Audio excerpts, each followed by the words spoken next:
It's been a very long investigation for us. CID, TBI, everybody that was involved with it worked many hours for the conclusion that we have today.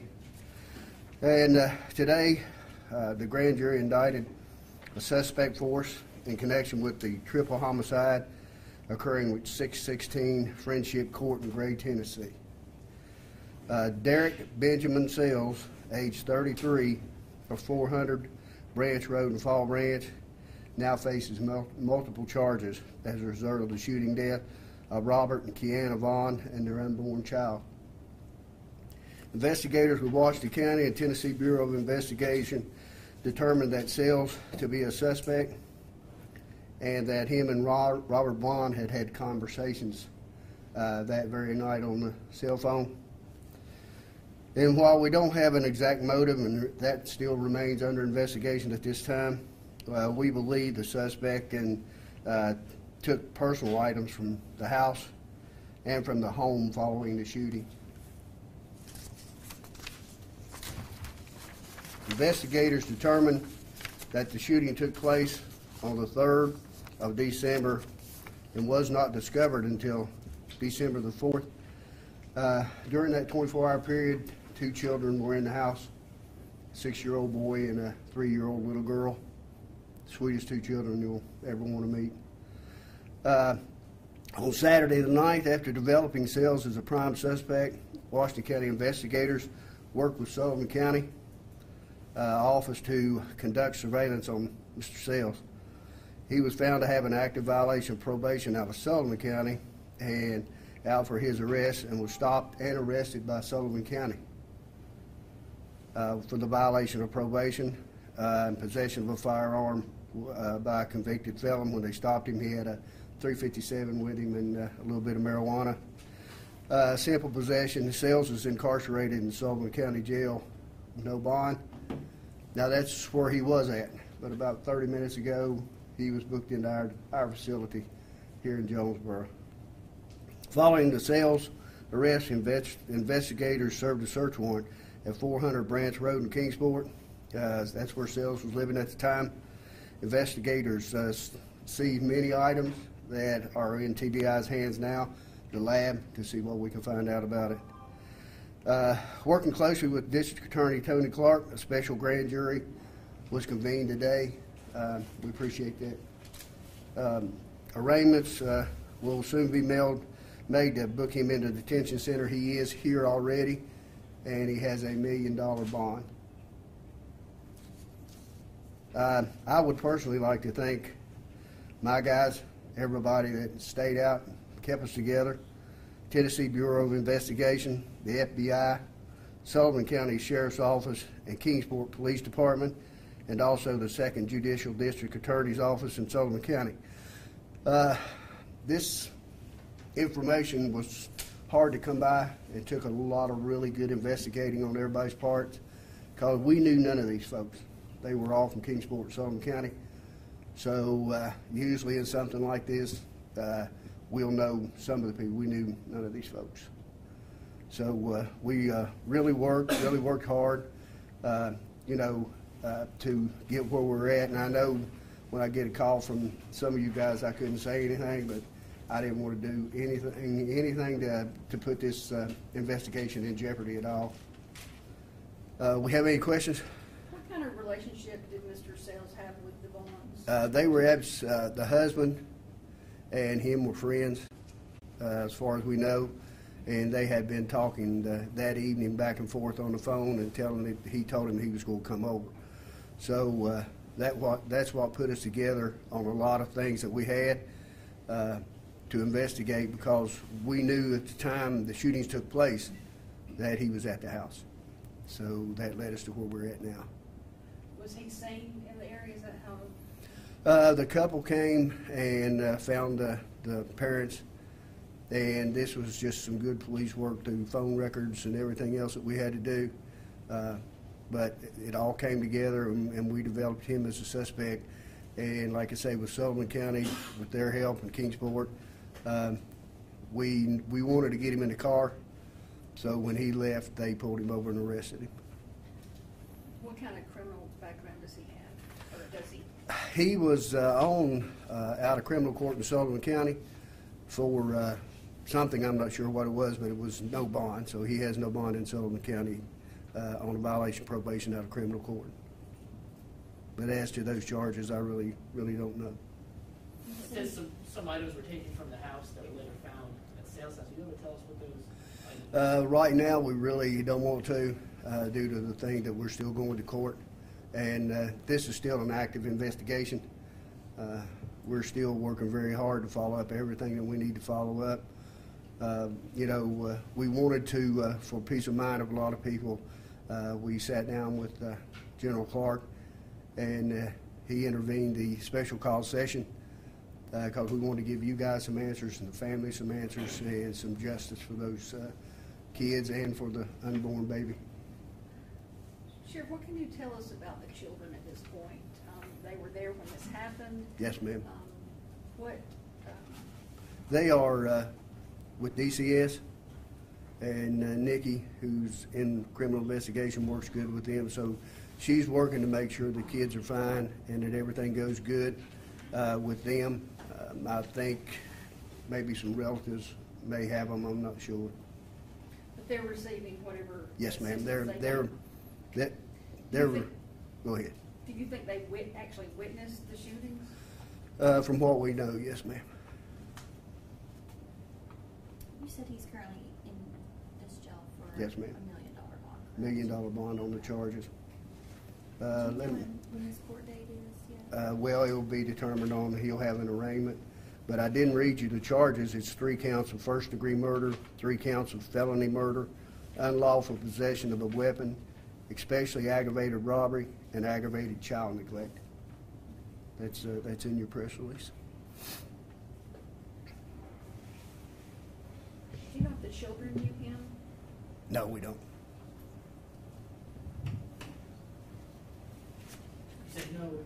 No, we. No lead on a motive yet, right? It's still. Pardon me? No lead on motive yet. Still to be determined. No. We're still working on that, and he's not talked to us since day one. So, I don't know what will come out of that, if he will actually ever tell us anything or not. Have you found a weapon? We have some that's been sent off to TBI after the autopsy just to see. Were those found at the residence, or were they? They were found at where we served a search warrant at on Branch Road. That's one of the things that was collected and sent to TBI to examine them for us. More than one? Several? Well, we collected a lot of stuff that night, and there was more than one weapon and some clothes and stuff.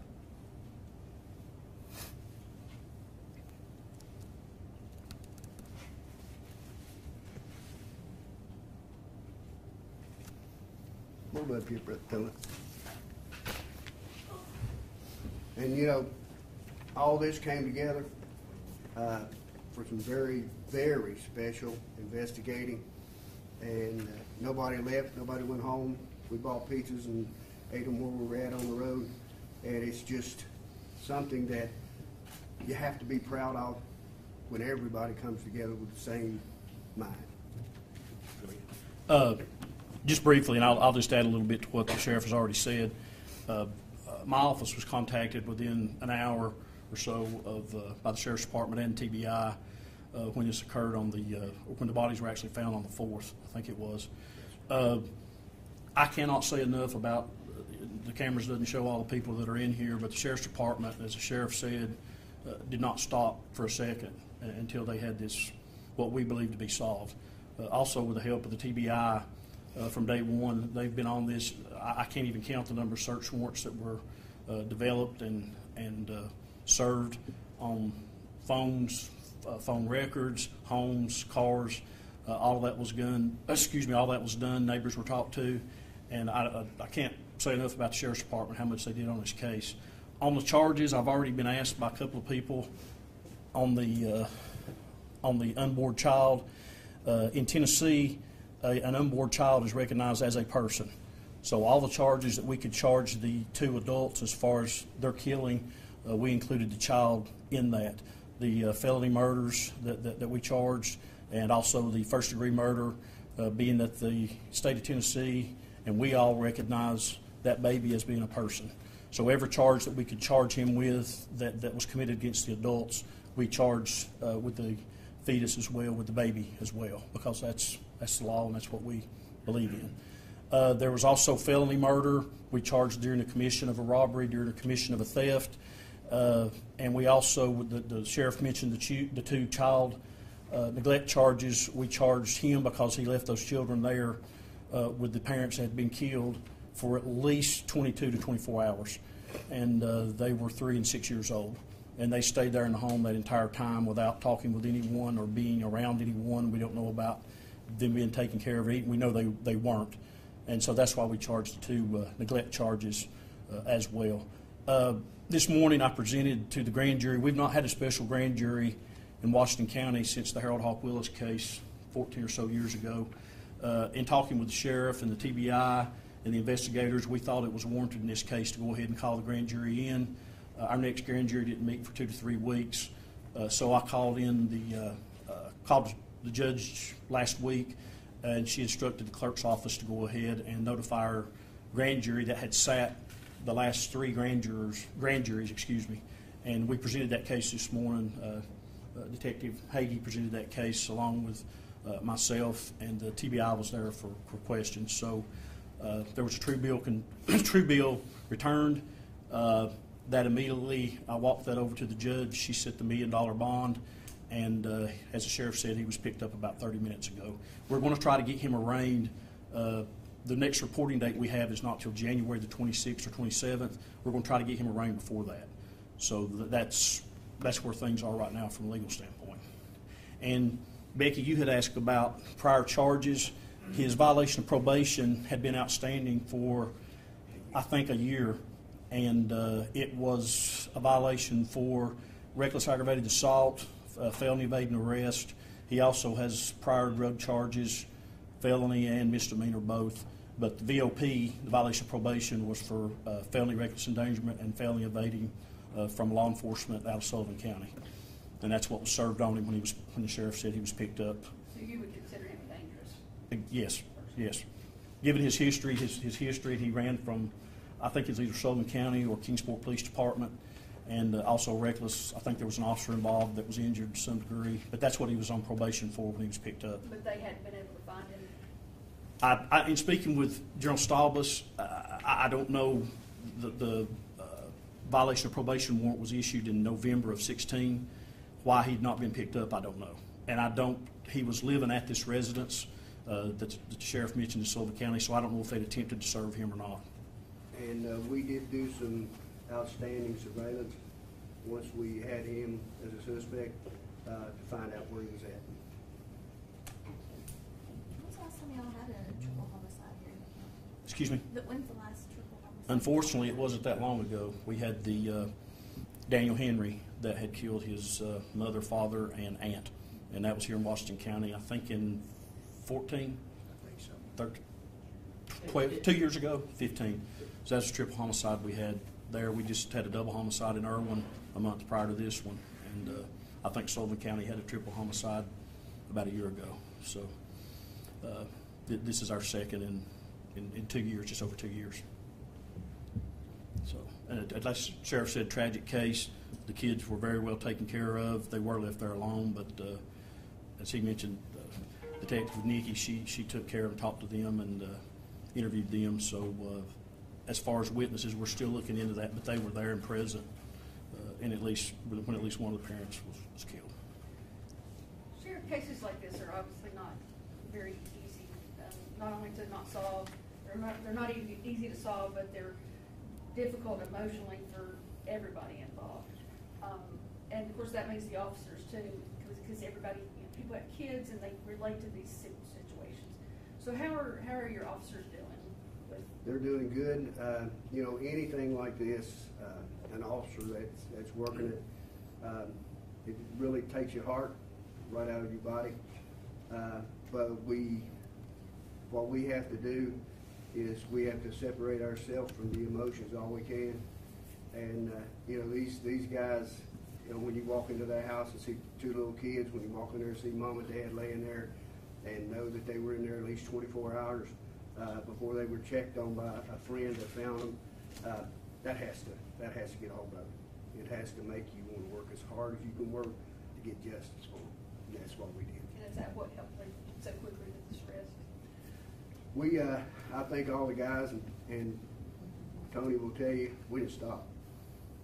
We did not stop, period. And TBI was there, Sullivan County.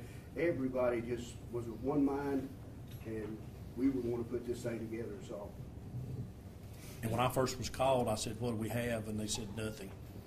Because usually, typically, if you have maybe a domestic shooting of this type, the family members possibly involved, there was nothing when this started that Monday evening. There was not a stitch of evidence, really. Nobody knew anything about the kids, the parents, nobody knew anything. But by the next day, we'd already started, or they had already started their work on phone records and interviewing residents there at the mobile home park. And so that developed into other leads, which developed into other leads, other search warrants.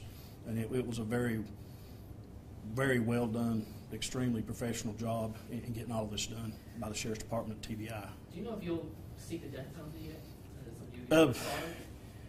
Not as of yet, since he's not even been arraigned. I'm not. Of course, it's something that I've been asked and people have talked about, but at this point, I have not made that decision because he was just arrested 45 minutes ago and has not even been arraigned yet. So I'm not going to speak to that. There are criteria there, several criteria there that meets the elements of a death penalty case, but we've not looked at that as of yet.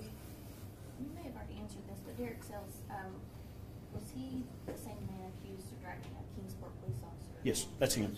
He was.